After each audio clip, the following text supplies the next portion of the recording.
പൈസ കിട്ടുന്ന കാര്യമായതുകൊണ്ട് ഇതിപ്പം മറച്ചു പിടിക്കേണ്ടത് എന്റെയും കൂടെ ആവശ്യമാണ്. എന്നുവെച്ച് ചെറിയൊരു കാര്യമൊന്നുമല്ല ഞാൻ ഉള്ളി വെച്ചുകൊണ്ട് നടക്കുന്നത്. അതിൻ്റെ ഒരു ശ്വാസം മുട്ടൽ എനിക്കുണ്ട്. ആ ശ്വാസം മുട്ടലിലാണ് ഞാൻ ചെറിയൊരു തുക ചോദിച്ചത്. എന്തായാലും മഹീനി ഹോസ്പിറ്റലിൽ നിന്ന് ഡിസ്ചാർജ് ആവാതെ അത് തരാൻ പറ്റുമെന്ന് എനിക്ക് തോന്നുന്നില്ല. ഇക്കാര്യത്തിൽ നിങ്ങൾ ഒരാഴ്ചത്തെ സാവകാശം കൂടി തരണം. പറ്റില്ല. പറഞ്ഞ തുക എനിക്ക് എത്രയും പെട്ടെന്ന് കിട്ടണം. വെറുതെ കിട്ടുന്ന കാശല്ലേ, പിന്നെ ഒരാഴ്ച ക്ഷമിച്ചാൽ എന്താ? കയ്യിലേക്ക് വരാൻ പോകുന്ന മഹാലക്ഷ്മിയെ കാത്തിരിക്കണമെന്നാ പറയാറ്. പിന്നെ ഒരാഴ്ചത്തെ സാവകാശം ഞാൻ വേണമെങ്കിൽ തരാം. പക്ഷേ ഒരാഴ്ച കഴിയുമ്പോൾ 10 പറയുന്നത് 15 ആകും. എന്നുവെച്ചാ ഒരാഴ്ച എന്നെ കാത്തിരുത്തി മുഷിപ്പിക്കുകയാണെങ്കിൽ എനിക്ക് 15 ലക്ഷം രൂപ തരണം. അപ്പോൾ അഹങ്കാരിയായ പെണ്ണിന് 5 ലക്ഷം കൊടുക്കുകയും ചെയ്യാം, എനിക്ക് 10 ലക്ഷം കിട്ടുകയും ചെയ്യും.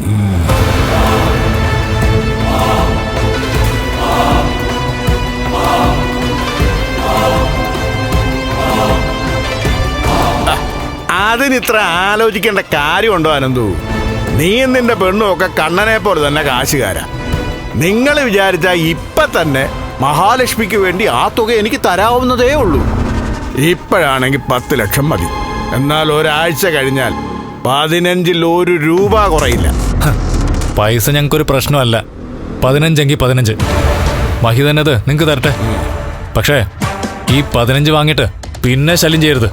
ഏയ്, പിന്നെ എൻ്റെ ഭാഗത്തുനിന്ന് ഒരു ശല്യം ഉണ്ടാവില്ല.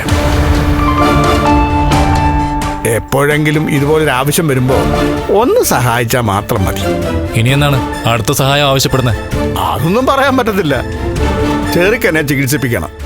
അതിന് ചില്ലറ തുകയൊന്നും പോരാ. കണ്ണനാണ് അവനെ തളർത്തിക്കളഞ്ഞത്. മാർക്കോയെ വിളിച്ചു വരുത്തി എന്റെ മോനെ കോമയാക്കിയത് കണ്ണൻ ഒറ്റ ഒരുത്തനാ.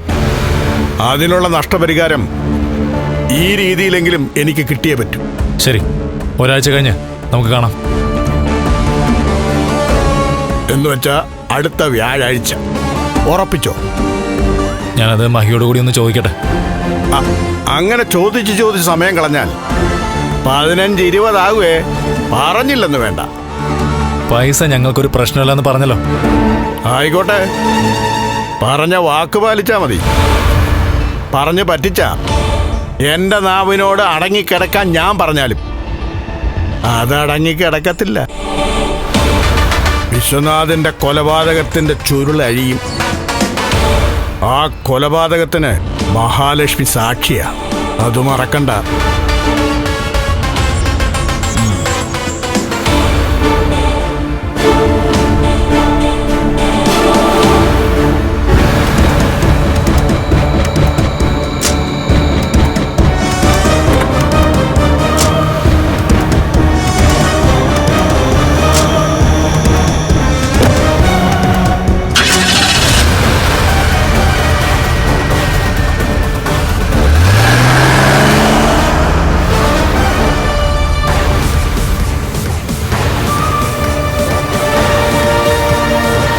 നിന്നെ വിറ്റ കാശേ ഞങ്ങളുടെ കയ്യിലുണ്ടടാ.